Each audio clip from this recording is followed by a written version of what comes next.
Assalamualaikum warahmatullahi wabarakatuh. Good morning everyone. How are you class? I hope you are all stay healthy and always in a very good condition. Hi, I'm your new English teacher. My name is Lukluk Mawadah. You can call me Miss Lukluk. Class, I hope you guys enjoy the lesson with me. Okay, before we start the lesson today, please pray together. Pray begin. Okay, finish. Okay, class. Today's English lesson, we still discuss about chapter 4. The topic is, come to my birthday please.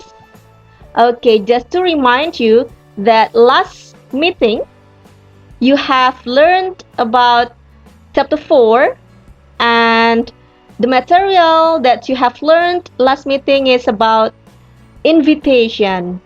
Oke. Untuk pertemuan kali ini kita masih membahas tentang chapter 4 ya. Tapi chapter 4-nya berbeda dengan pembahasan yang sebelumnya. Kalau yang sebelumnya kalian sudah mempelajari tentang invitation atau bagaimana ketika kita ingin mengajak seseorang atau mengundang seseorang dan bagaimana responnya. Okay, for today's English lesson, we still discuss about chapter 4, but with different material. Okay, these are the basic competencies that you have to obtain after learning this chapter. Ya, ada 2 kompetensi dasar yang diharapkan bisa kalian dapatkan setelah nanti mempelajari chapter 4 ini. Bisa dilihat di layar kalian masing-masing. Di sini ada 3 pembahasan di chapter 4, yaitu mengenai bagaimana cara menyuruh atau memerintah seseorang, ya. Kemudian mengajak, yang ini sudah kalian pelajari ya minggu lalu, yaitu tentang invitation, tentang ajakan. Dan satu lagi yaitu meminta izin. Ya, jadi di chapter 4 ini ada 3 pembahasan yang akan kalian pelajari, yaitu tentang expressions of, atau tindakan-tindakan yang berkaitan dengan perintah atau suruhan, kemudian ajakan atau undangan, dan satu lagi tentang permintaan izin. Okay? Okay, so in this session we are going to learn about giving instruction. Atau dari tema yang 3 tadi itu, giving instruction berarti? Ya, berarti tentang menyuruh. Ya, bagaimana ketika kita ingin memberikan instruksi kepada orang lain. Dan bagaimana respon kita ketika ada orang lain yang memberikan instruksi kepada kita. Okay, this one is our material today about giving instruction. Okay, definition. An instruction is an expression that is used in order so that other people do what we instruct correctly. Jadi, yang dimaksud dengan instruction itu adalah sebuah ungkapan yang biasanya digunakan atau diberikan in order, yaitu secara bertahap atau berurutan. Jadi ada step-stepnya. Ya, perintah yang diberikan secara bertahap. Itu namanya instruction. Jadi, orang yang melakukan instruction dari kita tersebut bisa melakukannya dengan correctly, dengan benar. Ya, itu yang dinamakan dengan instruction. Perintah secara terstruktur atau ada step-stepnya. Oke, nanti dijelaskan lebih lanjut ya. Next, command. Nah, ini yang sering tertukar dengan instruction atau kadang membuat kita bingung. Command expression, oke, itu adalah ungkapan yang digunakan ketika kita ingin agar seseorang itu melakukan sesuatu untuk kita. Tidak masalah atau tidak peduli apakah orang yang kita suruh itu bisa atau tidak. Ya. Sudah terbayang perbedaannya? Jadi kalau instruction itu adalah perintah yang sifatnya step by step, terstruktur. Sedangkan kalau command itu juga perintah, tapi biasanya perintahnya itu tidak memiliki tahapan-tahapan, ya, hanya sekedar perintah saja. Yang suka tidak suka, mau tidak mau harus dilakukan oleh orang yang diperintah. Ya. Oke, lanjut. The sentence which is used to convey a command or instruction is called an imperative sentence. Kalimat yang digunakan untuk menyampaikan perintah ataupun instruksi disebut dengan imperative sentence atau kalimat imperatif. Ya, jadi baik itu instruction ataupun command, dua-duanya menggunakan kalimat imperatif. Apa sih kalimat imperatif itu? Oke, kita baca selanjutnya.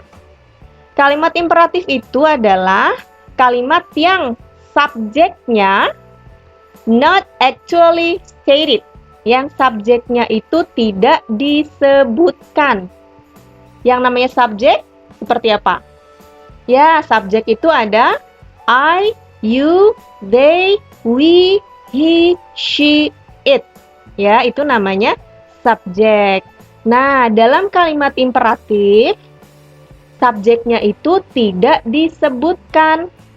Jadi kalau tidak ada subjeknya bagaimana dong? Jadi kalau tidak ada subjeknya maka kita langsung ke verbnya atau kata kerjanya, ya.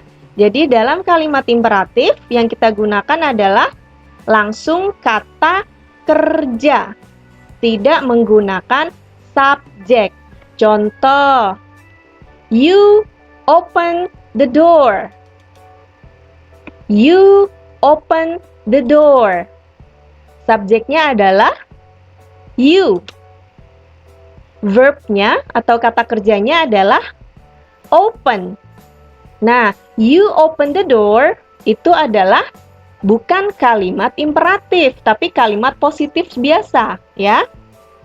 Maka ketika kita ingin menjadikan kalimat imperatif atau kalimat perintah, maka you-nya dihilangkan, tidak perlu kita gunakan, ya. Jadinya open the door. Oke, open the door. Itu adalah kalimat imperatif atau kalimat perintah, baik instruction ataupun command, ya. Dan biasanya kalimat imperatif itu diakhiri dengan exclamation point atau tanda seru, ya. Tapi tidak semua menggunakan tanda seru, terkadang bisa menggunakan tanda titik. Oke, sampai sini paham? Jadi untuk kalimat perintah, penggunaannya tidak memakai subjek, tapi langsung kata kerja. Ya, oke, selanjutnya. To make it more polite, untuk membuat kalimat perintah itu lebih sopan, maka kita bisa menambahkan kata-kata please. Oke, karena kan kalau kita hanya sekedar memerintahkan seseorang, tanpa kata-kata please itu terlihatnya kurang sopan, ya. Maka untuk membuatnya lebih sopan, kita gunakan kata-kata please.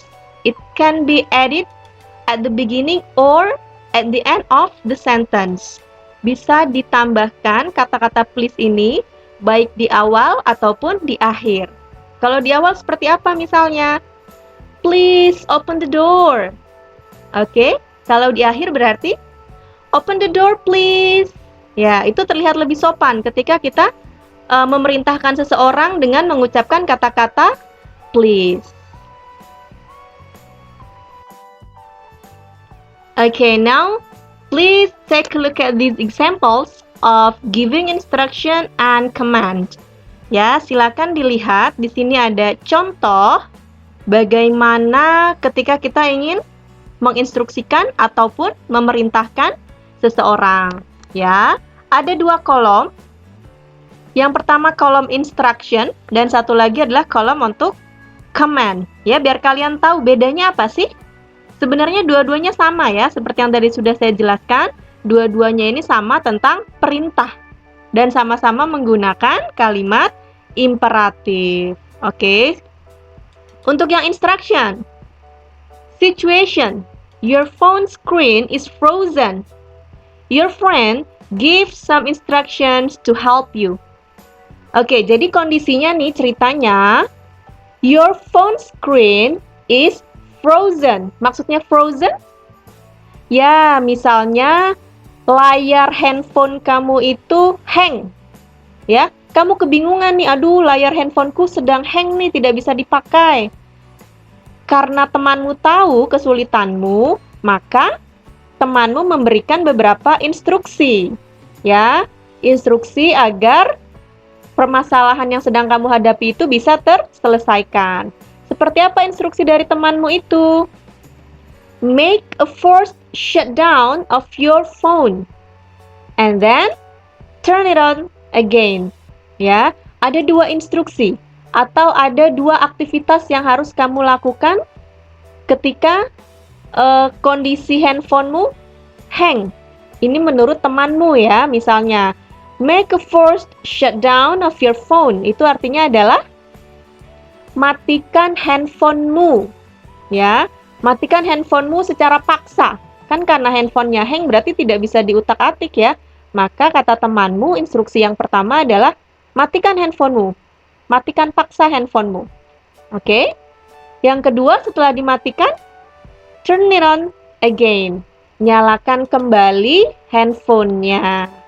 Ya, ini adalah contoh instruction dalam kehidupan sehari-hari yang mungkin kamu temui. Oke, contoh instruction yang kedua. You left your book at home. You need your sister to take it and send it by GoSend to school. But your sister doesn't know where your book is. Ya, maksudnya adalah kamu ketinggalan buku atau bukumu tertinggal di rumah. Dan kamu mau supaya kakakmu misalnya, mengambilkan buku tersebut dan mengirimkannya ke sekolah dengan menggunakan GoSend. Tapi kakakmu tidak tahu di mana letak bukumu. Oke, sudah terbayang ya situasinya? Bukumu tertinggal dan kamu butuh dengan buku itu. Kemudian kamu minta tolong ke kakakmu supaya bawakan bukunya ke sekolah menggunakan GoSend. Tapi kakakmu nggak tahu di mana letak bukunya. Maka kamu memberikan instruksi dengan menggunakan kalimat imperatif. Nih contohnya. Open the right drawer. Maksudnya adalah buka laci sebelah kanan. Buka laci sebelah kanan. Open the right drawer. You will see some brown covered books. Nah, setelah lacinya terbuka, kamu akan melihat ada buku bersampul coklat. Ya, ada beberapa buku bersampul coklat. Lalu instruksi selanjutnya, choose the thickest one. Ambil yang paling tebal. Ambil buku bersampul coklat yang paling tebal. Selanjutnya, don't open it. Just send it to my school as soon as possible. Nggak usah dibuka-buka deh bukunya, langsung kirimkan saja ke sekolahku secepatnya. Ya, ini adalah instruksi yang mungkin kamu berikan ketika kamu ketinggalan buku di rumah dan minta tolong oleh orang rumah supaya diambilkan dan diantarkan ke sekolah. Berarti kamu menggunakan kalimat imperatif. Instruksinya seperti apa? Ada tahapan-tahapannya. Yang pertama, open the right drawer. Silakan dibuka laci sebelah kanannya. Selanjutnya, choose the thickest one, artinya pilih buku yang paling tebal. Setelah dapat buku yang paling tebal, nggak usah dibuka-buka bukunya, langsung kirimkan ke sekolah secepatnya. Oke, ini adalah 2 contoh penggunaan instruction dalam kehidupan sehari-hari. Contoh lain yang biasa kamu temui apa? Ya, biasanya ada di label makanan ya, ada di packaging makanan atau di mie instan biasanya. Di sana kan ada ya langkah-langkah bagaimana memasak mie instan. Itu juga merupakan bagian dari instruction yang menggunakan kalimat imperatif.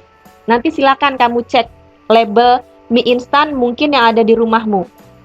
Di sana untuk instruction-nya pastinya dia menggunakan kalimat imperatif yang tidak menggunakan subjek di depan kalimatnya. Jadi langsung kata kerja. Oke, ini kata-kata yang saya garis bawahi itu semua adalah kata kerja ya. Jadi tidak ada subjeknya, semua langsung kata kerja.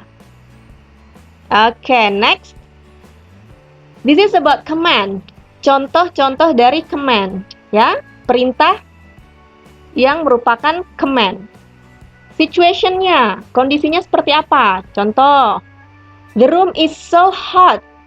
You want your friend to turn on the AC. Ruangannya tuh sangat panas sekali. Dan kamu pengen supaya temanmu itu nyalain AC. Mungkin remote-nya jauh dari kamu, makanya kamu minta supaya temanmu yang menyalakan. Maka kalimatnya adalah, ya, turn on the AC please. Nyalain dong AC-nya tolong. Ya, supaya terlihat lebih sopan, maka gunakan please. Atau please-nya mau di depan juga boleh. Please turn on the AC. Ya. Sekali lagi dilihat, di sini tidak menggunakan kata atau tidak menggunakan subjek di awal kalimatnya, tapi langsung kata kerja. Turn on the AC. Oke. Contoh yang kedua untuk yang command. Situation-nya adalah your mom finds your bedroom is so dirty and messy. Kamarmu itu kotor dan berantakan. Oke. Ketika orang tuamu atau ibumu masuk ke kamarmu, ternyata kamarmu sangat kotor dan berantakan. Maka biasanya perintah dari orang tuamu, clean and tidy up your room. Bersihkan dan rapihkan ruanganmu. Oke. Clean and tidy up your room. Dilihat kembali, di sini tidak menggunakan subjek. Jadi langsung kata kerja. Oke, sudah paham ya sampai sini penggunaan instruction dengan command dalam kehidupan sehari-hari. Intinya dua-duanya sama, yaitu sama-sama merupakan perintah, ya. Nah, di sini sudah dibuatkan ringkasannya. The pattern of imperative sentence, yaitu rumus atau formula ketika kamu ingin membuat kalimat imperatif. Ya, di sini langsung verb 1, langsung kata kerja. Kata kerjanya kata kerja pertama, tidak ditambahkan ing, tidak ditambahkan s, ed, dan lain sebagainya. Kemudian baru boleh diikuti oleh objeknya atau kata benda. Contohnya, clean your room, turn on the AC, stop talking, start studying. Ya, ini semua diawali oleh kata kerja. Lalu bagaimana dengan talking dan studying? Bukankah ini kata kerja? Ya, awalnya memang kata kerja, tapi posisi dia sebagai objek. Karena posisinya sebagai objek, maka kata kerjanya ditambahkan ing. Jadinya stop talking, start studying. Maka dalam kalimat ini tidak lagi sebagai kata kerja, posisi talking dengan studying, tapi posisinya sebagai objek atau kata benda. Ya, bersihkan ruanganmu, nyalakan AC-nya, berhenti berbicara, Mulai belajar. Oke, start studying. Next. Kemudian ini adalah pattern atau formula untuk membuat imperative sentence yang negatif. Mudah sekali, hanya cukup ditambahkan do not atau don't. Do not kemudian diikuti dengan verb 1, lalu diikuti oleh objek atau noun. Tidak ada perubahan yang lainnya, hanya cukup menambahkan do not saja atau don't. Oke, contohnya. Don't open it. Don't make a mess. Don't go fishing. Don't forget studying.